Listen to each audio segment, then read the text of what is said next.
اولا دستر سالار فخر موجودات سرور کائنات حضرت مجتبی صلی الله علیه وسلم تلفات او نهر دن کی تحفه وړاندې کوم چې عبارت تر سلام څخه او درته وایم چې السلام علیکم ورحمة الله وبرکاته.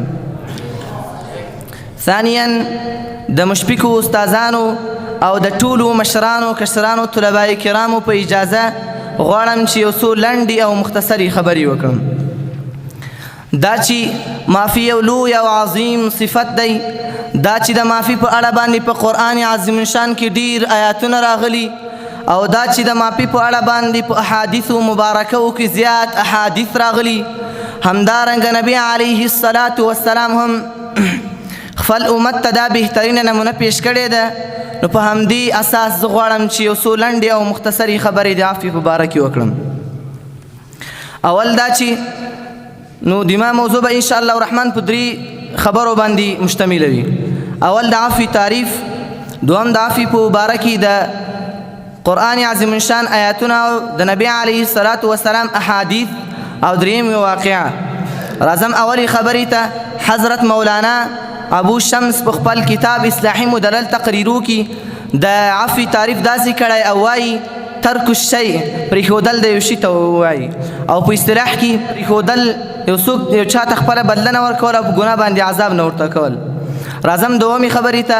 اول الله عز وجل عفو کوونکی دی، ځکه د عفو د الله عز وجل یو فعلی صفت دی او د الله عز وجل په نومونو کې د الله عز وجل یو نوم معفون دی، ځکه الله عز وجل فرمایي اعوذ بالله من الشیطان الرجیم بسم الله الرحمن الرحیم ان الله كان عفوا غفورا.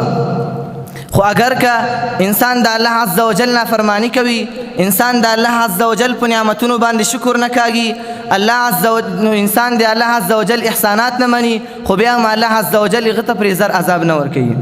ځکه الله عز وجل فرمایي وما اصابکم من مصیبة فبما کسبت ایدیکم ویعفو عن کثیر. څه چې تاسو ته دررسي دا ستاسو د لاسونو له وجې دررسي، الله عز وجل ډېر ګناهونه درته معاف کوي. همدارنګه بل ځای الله عز وجل فرمایي خذ العفو وامر بالعرف واعرض عن الجاهلین. ای خوږه پیغمبره عفو کوه خلکو ته او امر په نیکي سر کوه او اعراض وکړه له جاهلانو څخه. همدارنګه د عفو یو د متقیانو صفت دی، ځکه الله عز وجل په سورت آل عمران کې د متقیانو لپاره خاص د جنت خاص کړی دی، خاص متقیان به جنت ته داخليږي. او د متقیانو صفات ذکر کړي دي، لغونه یو صفت دا د والعافین عن الناس، دوی خلکو ته عفو کوي.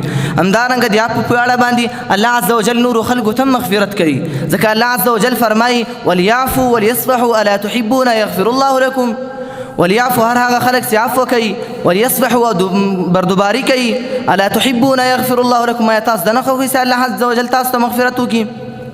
همدارنګه کوم نعمتونه چې الله عز وجل نور ډېرو ته په جنت کې ورکوي، همدارنګه چاته ورکوي عفو کوونکو ته هم دا انعامات ورکوي، ځکه الله عز وجل فرمایي واذا ما غضبوا هم يغفرون. کله چې دوی په غصه باندې راشي دوی خپله خلکو ته مغفرت کوي. او همدارنګه معافي کوونکی په ټولو خلکو کې معزز دی. د ابو درداء رضی الله تعالی عنه نه چا پوښتنه وکړه چې په خلکو کې معزز کس څوک دی؟ ابو درداء رضی الله تعالی عنه ورته فرمایي معزز کس په خلکو کې هغه څوک دی چې دی په خپله بدله باندې قادر وي او دی له هغه نه خپل غچ نه اخلي. همدارنګه په مشکات شریف کې یو حدیث شریف دی، حضرت نبی علیه الصلاة والسلام فرمایي چې حضرت موسی علیه الصلاة والسلام خپل رب ته آواز کوي یا ربي من اعز عبادك عندك، ای رب ستا په نیز باندې تا ته څوک په بندګانو کې معزز دی؟ الله عز وجل ورته فرمایي من اذا قدر غفر. هغه څوک ماته عزتمند چې دی په خپله بدله باندې قادر وي او دی غچ نه اخلي. ان تر دې پوري چې ځینې کفار را لټیږي الله عز وجل ته اولاد ثابتوي او وایي وقالت اليهود عزير ابن الله وقالت النصارى المسيح ابن الله. ان تر دې پوري چې ځینې کفار را لټیږي فرشتي دی الله عز وجل لورانی بولي او وایي ويجعلون لله البنات، خو بیا هم الله عز وجل دې ته عذاب نه ورکوي. الله عز وجل د همدې باوجود دې ته روغ صحت او رزق ورکوي. همدارنګه د حضرت میمون بن مهران رحمه الله یو وینځوله او هغې ترکاري ګرموله، یو دم یې پښه وښویېدله، هغه ترکاري د میمون رحمه الله په سټ کې ورته توکه. میمون رحمه الله غواړي چې له دې مینځ نه غچ واخي دې منځ ته سزا ورکړي منځ سور ته فرمایي څومره خوش اخلاقه منځ ده او ورته وایي ای زما آقا ای زما سرداره د الله عز وجل په دې قول باندې عمل وکړه. الله عز وجل فرمایي والله والکاظمین الغیظ، نیکي کوونکي خلک هغه کسان چې دوی خپله غصه بردباش کوي.